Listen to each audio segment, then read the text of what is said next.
de un, de un francotirador o de un disparador, ¿no? Cuando está, sobre todo en la típica escena de una película, ¿no? Y cuando está apuntando al objetivo. Y bueno, yo he intentado meterme un poquito en la cabeza de ese hombre, ¿no? Y digo, bueno, si yo no tengo a nadie en el objetivo, puede ser que alguien me tenga a mí. Es como que o te adelantas tú o te va a adelantar otro. Entonces, nosotros como cristianos siempre tenemos que tener la mirada puesta en el objetivo, porque si no, ese trabajo que nosotros pretendemos desempeñar o desarrollar, otro de hecho, y seguro 100%, lo va a hacer por nosotros, ¿vale? Entonces, vamos a entrar al mensaje y vamos a irnos al libro de Mateo, perdón, capítulo 25, del 24 al 28.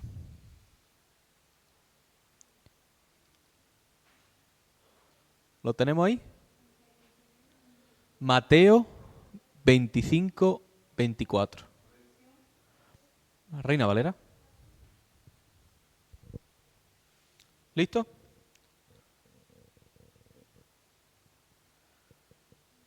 Bueno, lo voy a ir leyendo yo. Pero llegando también el que había recibido un talento, dijo, Señor, te conocía que eres hombre duro, que ciegas donde no sembraste y recoges donde no esparciste. Por lo cual tuve miedo y fui y escondí tu talento en la tierra. Aquí tienes lo que es tuyo. Respondiendo su señor le dijo, siervo malo y negligente, sabías que ciego donde no sembré y que recojo donde no esparcí. Por tanto, debía haber dado mi dinero a los banqueros y al venir yo hubiera recibido lo que es mío con los intereses. Quitarle pues el talento y darlo al que tiene 10. Esta historia la sabemos de sobra. Un señor que partía, le dio y repartió ciertos talentos, que eso eran monedas de la época, a 3 siervos distintos, a uno 5, a otro 2 y a otro 1.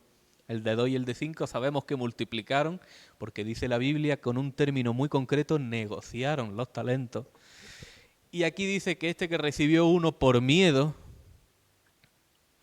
dice la Biblia con un término también muy concreto, que sembró, que escondió, que ocultó su talento en la tierra. Nosotros sabemos que cada uno de nosotros hemos recibido talentos.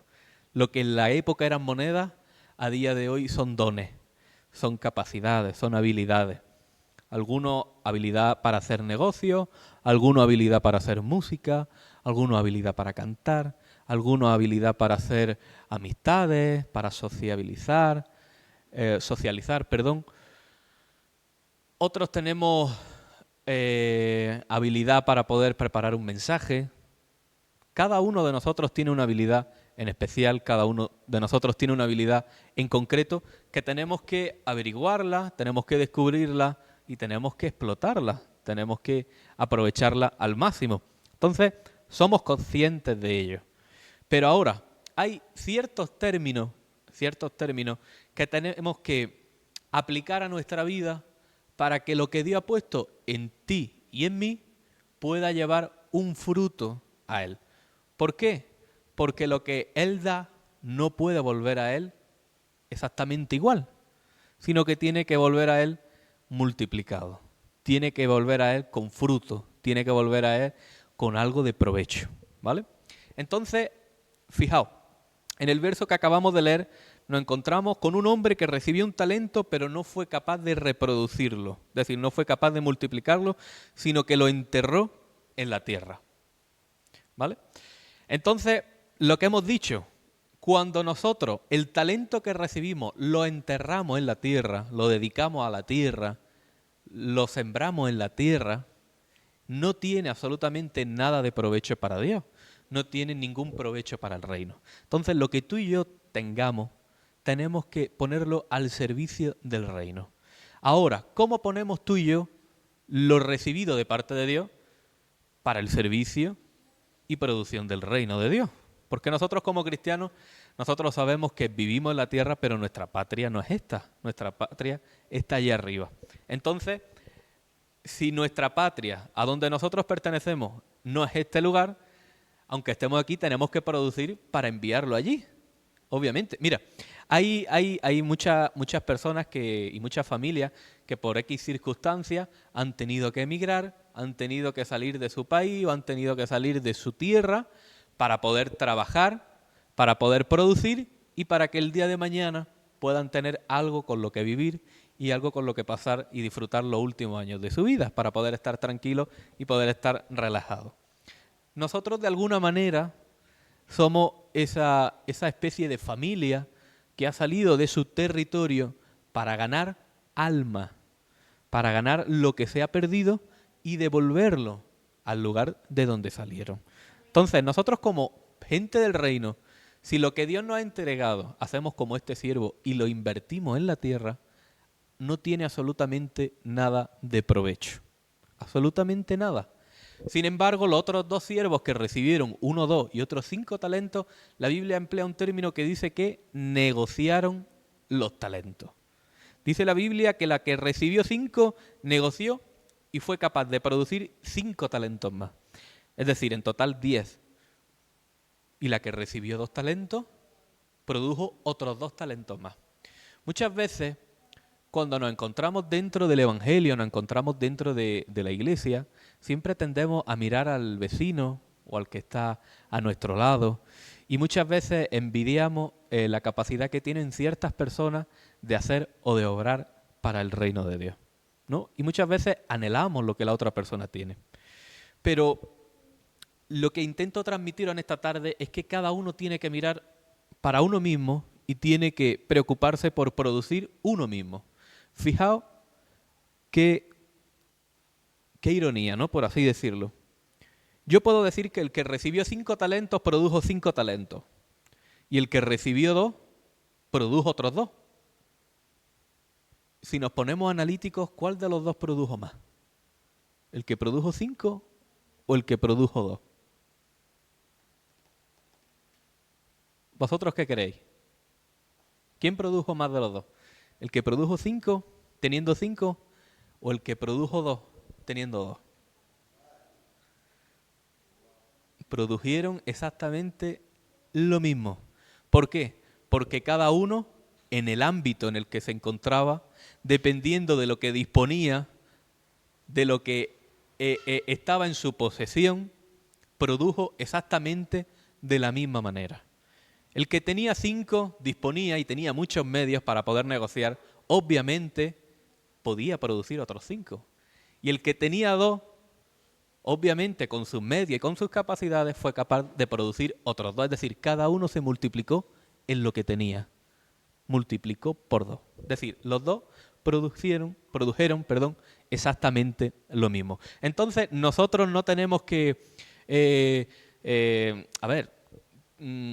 como cristianos podemos tener referentes, eso está claro, pero nosotros no tenemos que seguir los mismos pasos de la persona que seguimos por las redes, ni tenemos que copiar la estrategia absolutamente de nadie. Lo que tenemos que pedirle dirección a Dios, que nos guíe a cada uno para poder producir lo que Él nos ha dado multiplicado mínimamente por 2. Entonces, no tenemos que perseguir grandes masas, no tenemos que perseguir llenar grandes estadios. Si Dios quiere que lo hagamos, lo haremos. Pero tenemos que hacer un análisis interno, preguntarnos qué es lo que Dios ha puesto en nuestras manos, en nuestros medios, y de esa manera multiplicarlo. Entonces, el que recibió 5, multiplicó y produjo otros 5. El que recibió 2, produjo y se multiplicó en otros 2. Pero el que recibió 1, dice la Biblia, que lo ocultó y ahí lo dejó. Nosotros sabemos, según este texto, nosotros no podemos volver a Dios con las manos vacías. Tenemos que regresar a Él con un fruto, con algo que ofrecerle.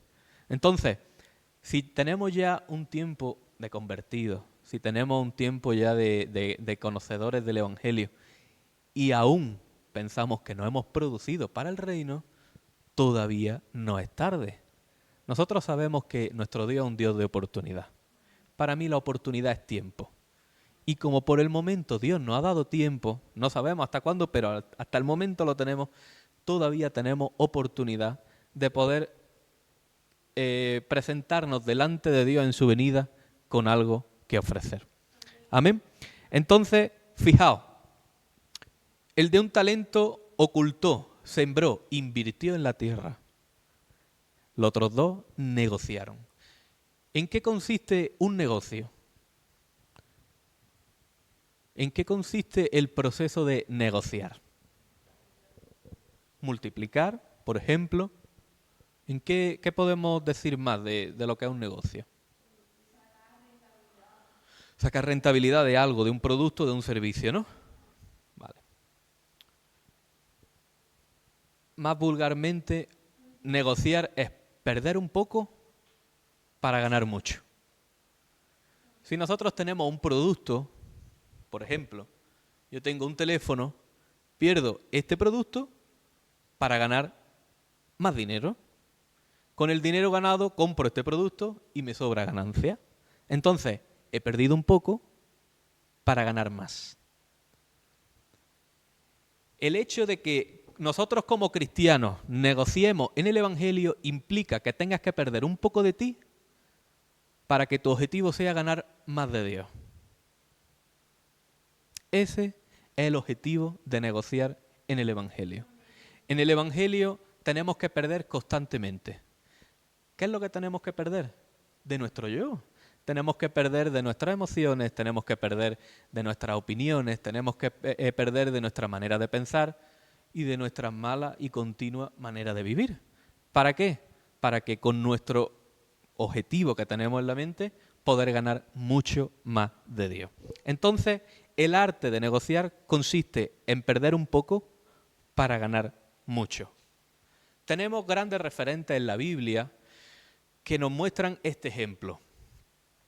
Y nos lo muestran en ciertas situaciones, en ciertos episodios, que algunos son favorables, otros son muy tempranos, pero el hecho es que tenemos que negociar. Y negociar hemos dicho que es perder nosotros para ganar de él. Perder un poco para ganar mucho. Este negocio lo tenemos que hacer todos los días. Y poquito a poco se irá haciendo el mucho. Entonces, fijaos, nos vamos a ir a Lucas capítulo 2, verso 49. He dicho que no voy a tardar mucho y así será. ¿Lo tenemos ahí? Sí. Entonces él les dijo, ¿por qué me buscabais? ¿No sabíais que en los negocios de mi padre me es necesario estar? Esta historia también la conocemos de sobra. Un matrimonio, María y José, tenían desde pequeño al Salvador de este mundo, al Hijo de Dios, que es igual a Dios. Lo tenían y dice la Biblia que lo perdieron. Y durante 3 días estaban desesperados buscándolo. A ver dónde se encontraba, a ver dónde se había ido. A mí me hizo gracia porque mi padre me comentaba que había un pastor o un predicador, no sé cómo llamarlo, que decía que María había perdido al niño porque Jesús le metió una rama en la mano y con eso María se confundió durante 3 días. Hay que tener mucha imaginación para pensar eso. Entonces, fijaos, este matrimonio perdió a Jesús durante 3 días. Y el término que emplea nuestro Señor con la edad de 12 años es que es necesario que en los negocios del Padre es necesario que tengamos que estar. Para mí no es casualidad que este matrimonio pierda y nuestro Señor emplee el término negociar. Que ya hemos dicho que negociar es perder un poco para ganar mucho. Entonces, fijaos el ejemplo que nuestro Señor ponía a temprana edad. A veces es necesario, yo intento interpretarlo de esta manera, y como que el Señor dijo, a veces es necesario que yo me pierda un poco para ganar mucho. La vida de nuestro Señor Jesús es un gran ejemplo de un buen negociante. ¿Por qué? Porque sabemos que Él perdió, entre comillas, y permítanme la expresión, porque sabemos que Él no perdió absolutamente nada, pero Él perdió su vida para que a cambio se puedan ganar muchas. Fijaos cómo este buen negociante completó este paso a la perfección. Nosotros hemos dicho que negociar es perder un poco para ganar mucho. Él perdió su vida totalmente para que la tuya y la mía y la de millones de personas durante más de 2000 años puedan salvarse y puedan ganarse. Jesús fue el mejor y el mayor negociante de la historia. Fue el ser que produjo más por menos. Fue el que sacó mayor rentabilidad. Entonces, el Evangelio consiste en eso, en saber negociar. Otro ejemplo de buen negociador lo podemos encontrar en la vida del rey David, en 1 de Samuel capítulo 22, versículo 1. Vamos a leerlo.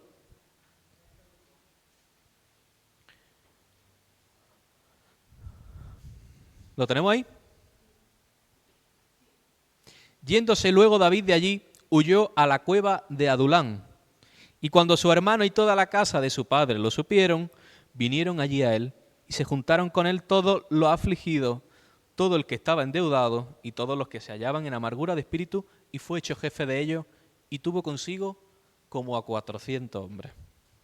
¿Sabemos la historia y el desenlace de estos 400 hombres? Dice la Biblia que de esa cueva de 400 hombres que estaban endeudados, amargados, ¿cómo lo dice el texto? Endeudados, afligidos y en amargura de espíritu. Esos 400 que se encontraban en este estado pésimo y lamentable, dice la Biblia que de ahí salió un gran ejército, de entre los cuales se pueden nombrar a los 30 valientes del rey David. Es decir, este hombre perdió un poquito de él. Fijaos si perdió, que tuvo que desaparecer del mapa. Se tuvo que perder él completamente.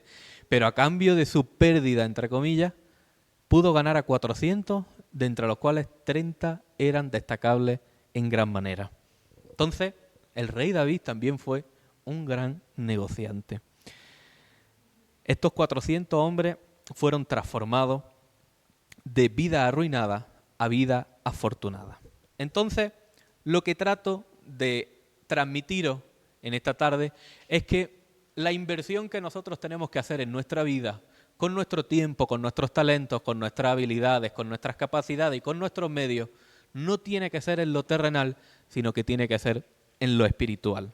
Porque de esta manera es como vamos a producir para el reino.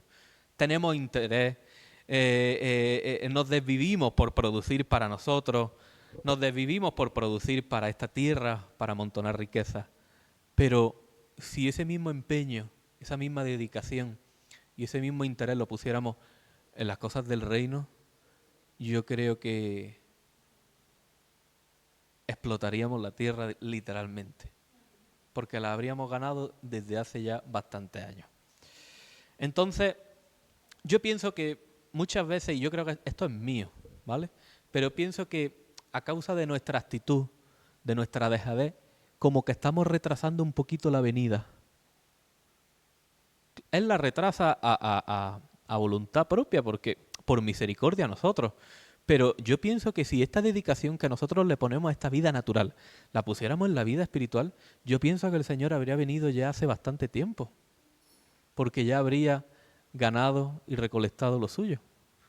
Pero pienso que por culpa de nuestra dejadez, pues todo lo que Él espera, todo ese cupo que Él pretende ganar, todavía no ha sido ganado. Así que pongámonos mano a la obra, pongámonos el objetivo diariamente de producir para el reino. Sabemos que el hombre de un talento no fue un buen negociador. Hay cosas que caracterizan a hombres, y cuando hablo de hombres también hablo de mujeres, ¿vale?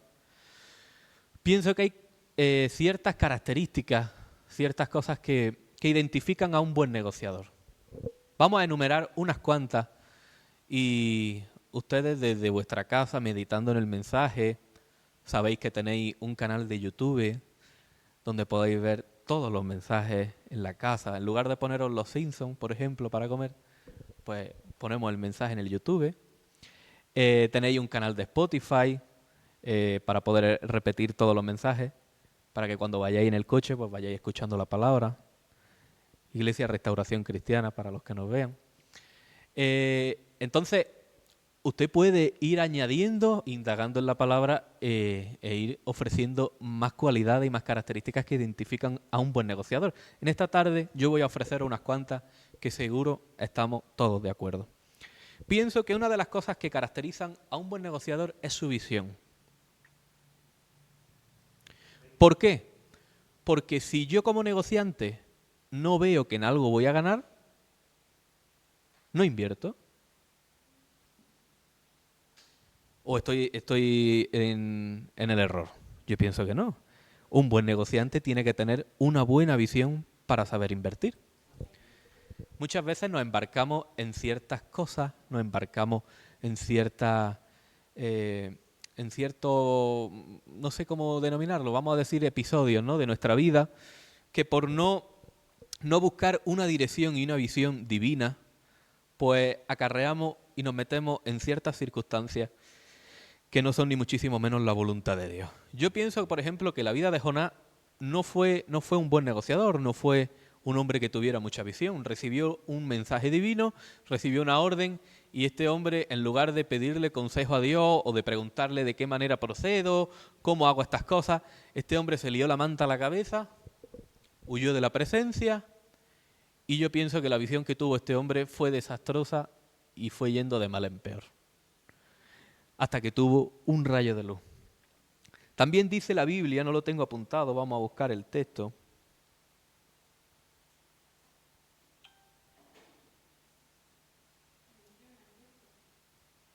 Voy a buscarlo.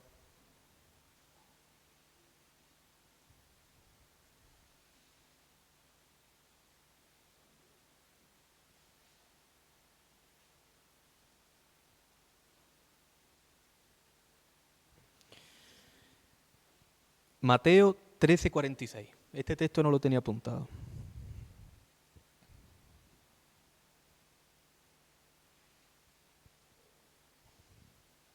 Vamos a leer un poquito más. A ver, Mateo 13, vamos a poner el 44. Sí, mira. Además, el reino de los cielos, estamos hablando de que como cristianos tenemos que ganar para el reino. Dice aquí la Biblia, además el reino de los cielos es semejante a un tesoro escondido en un campo, el cual un hombre halla y lo esconde de nuevo, y gozoso por ello va y vende todo lo que tiene y compra el campo.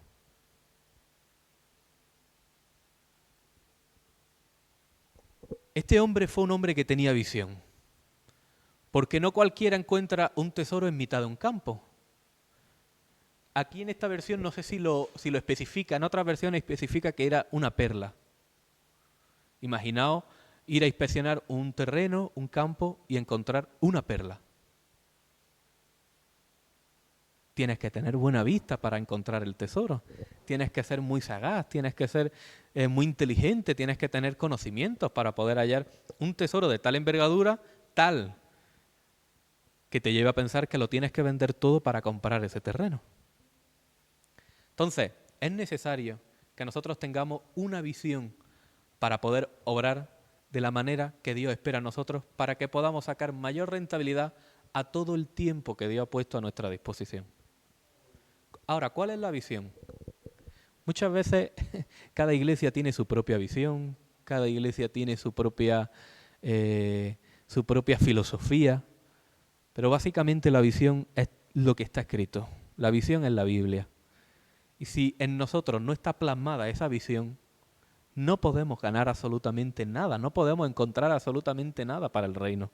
Entonces, una persona que no tiene consagración, una persona que no tiene intimidad con Dios, una persona que no lee, una persona que no procura ni busca el conocimiento ni la sabiduría de Dios, no tiene la visión de Dios. No puede encontrar nada, no puede invertir en nada. Entonces, primeramente, nosotros como cristianos deberíamos de tener una visión, pero para eso necesitamos una preparación y necesitamos unos conocimientos. ¿Por qué? Porque si no obramos de esta manera, vamos a conseguir que el día de mañana nuestro Señor tenga que decirnos, como le dijo a ese siervo de un solo talento, siervo malo y negligente. Entonces, un buen negociador tiene una buena visión. Sabemos que la visión es la palabra. Pero para poder dotarnos y para poder equiparnos de esta visión, necesitamos, y esta otra cualidad que tiene un buen negociador, preparación y conocimiento. Esto es algo que va unido de la mano. Vamos a traspolar todas estas cualidades a situaciones que nos encontramos en la vida cotidiana. Yo soy un negociante, tengo un producto que vender y ahora me viene un comprador y me empieza a hacer preguntas acerca del producto que vendo. No sé lo que vendo, no tengo conocimiento alguno de lo que vendo, por lo tanto, ¿voy a responder y voy a resolver alguna de sus preguntas? No. Entonces, mira, yo por ejemplo me he tirado muchos años vendiendo en una tienda de telefonía y si yo no tenía ninguna preparación ni ningún conocimiento acerca de electrónica, ya no están solamente en los teléfonos, sino en las cámaras de fotografía, en las televisiones, en los ordenadores, a mí me venía el cliente a comprar y me decía, bueno, necesito este ordenador para mi hijo o mi hija que va a empezar una carrera de ingeniería y necesita un ordenador bastante potente para los proyectos, para la renderización en 3D, que esto, que lo otro, que lo otro. Si yo no tengo preparación y no tengo conocimiento, ¿qué le puedo ofrecer al cliente? Cualquier cosa. ¿Y vosotros creéis que los clientes exigentes se conforman con cualquier cosa? Este mundo está lleno de exigencias. Este mundo está lleno de quejas. La gente cuando no conoce absolutamente nada de Dios, lo primero que hablan y pronuncian cuando escuchan el nombre de Dios, empiezan a pronunciar quejas, empiezan a pronunciar reproches. ¿Y por qué Dios no existe o Dios no me quiere porque he pasado por esto y por esto y no me ha respondido? No ha respondido mis oraciones, no ha respondido mis plegarias, no me ha ayudado cuando más lo necesitaba. Este mundo está lleno de exigencias y está lleno de quejas. Cuando tú no tienes preparación y no tienes conocimiento acerca de lo que estás ofreciendo, que es el Evangelio, que son las buenas nuevas, ni muchísimo menos vamos a convencer al cliente, entre paréntesis, persona, que tenemos al frente.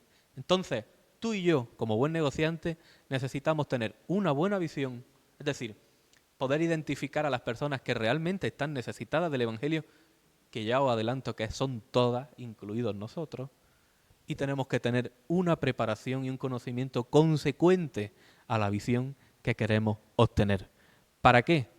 Para que el arte de negociar sea efectivo y llegue a un cierre efectivo. Otra cualidad que tiene un buen negociador, pues tiene integridad. Esto ya sabemos nosotros como cristianos con qué lo voy a relacionar. Pero os voy a poner una situación cotidiana. Se nos presenta hacer un negocio. Y ahora nosotros sabemos que con la persona que estamos negociando, coloquialmente, como nosotros decimos, esa persona es un trápala. Es una persona que no es legal.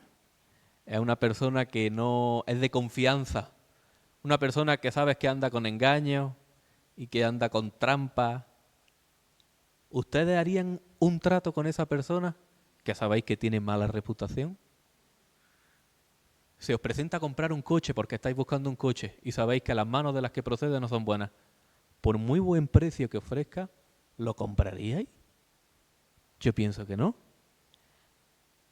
¿Vosotros creéis que las personas que están allí fuera, cuando ofrecemos el Evangelio y en nosotros no hay buen testimonio, pensáis que tenemos credibilidad? ¿Pensáis que vamos a convencer a las personas?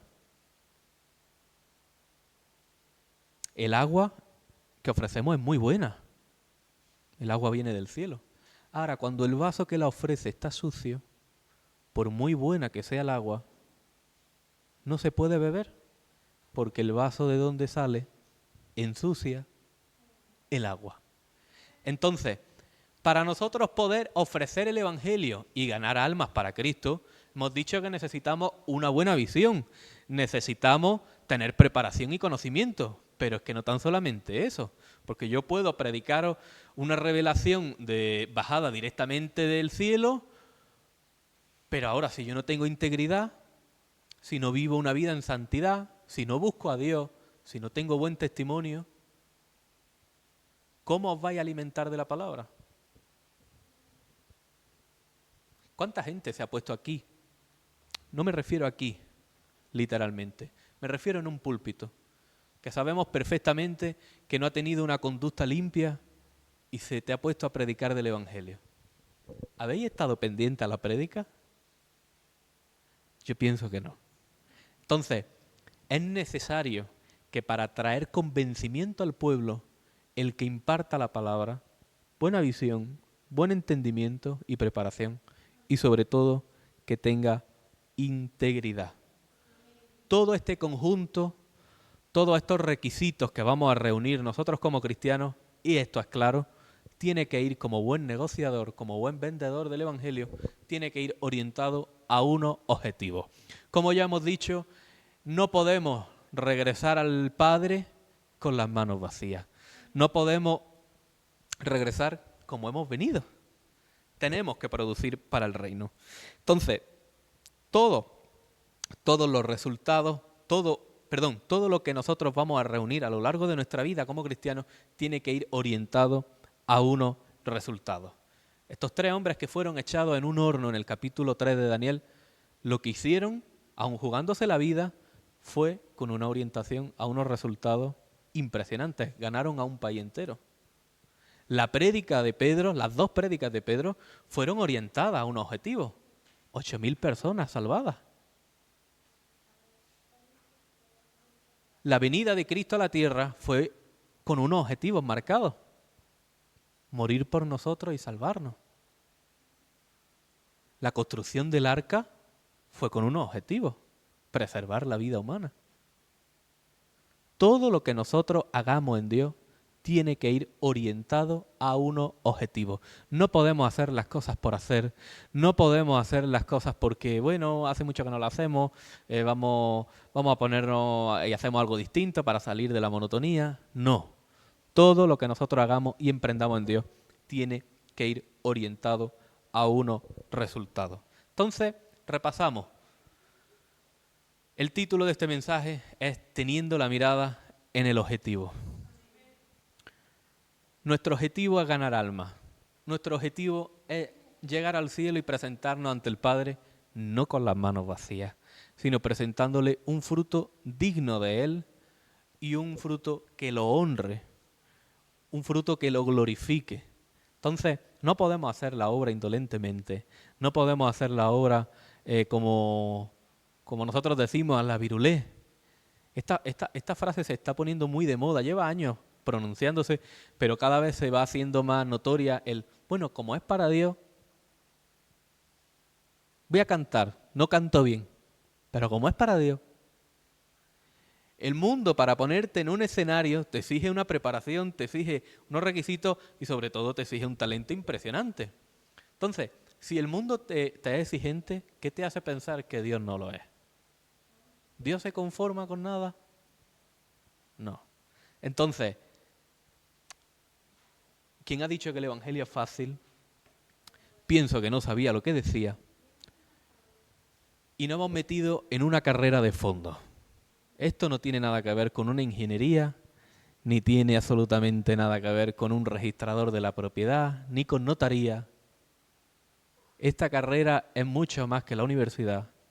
Esta carrera es la vida entera y tenemos que darla por el título que vamos a recibir. El título que vamos a recibir nosotros no es poco. El título que nosotros vamos a recibir es de la amada, la iglesia, la esposa. Es un título muy grande y es un título que solamente va dirigido a gente muy selecta.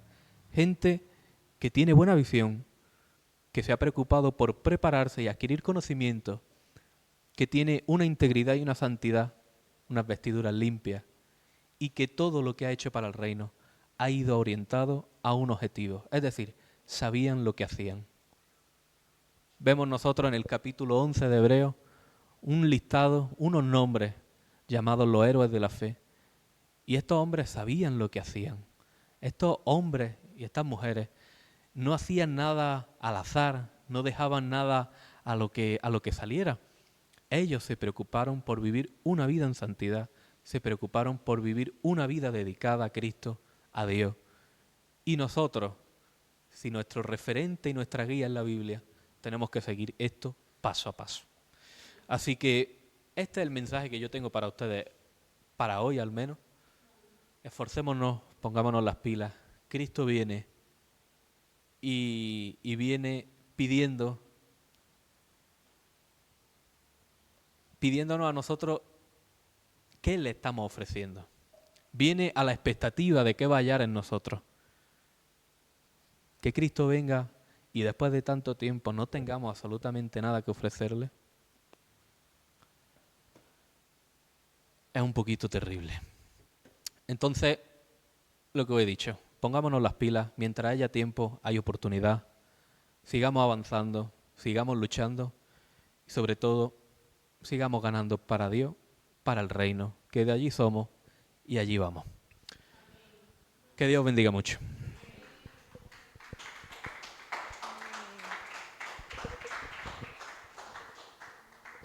Amén. La palabra que había sido una palabra mayor. Estoy leyendo el pasaje hasta terminar. Jairo ha hablado. Creo que no ha terminado de leer el pasaje, pero yo lo voy a terminar. Solamente lo voy a terminar y que cada uno medite, Jairo. Vamos a meditar en lo que termina el pasaje diciendo. Dice, respondió su señor y le dijo, siervo malo y negligente, sabías que ciego donde no sembré y que recojo donde no esparcí, por tanto debía haber dado mi dinero a los banqueros y al venir yo hubiera recibido lo que es mío con los intereses. Dice, quitarle pues el talento y darlo al que tiene 10 talentos.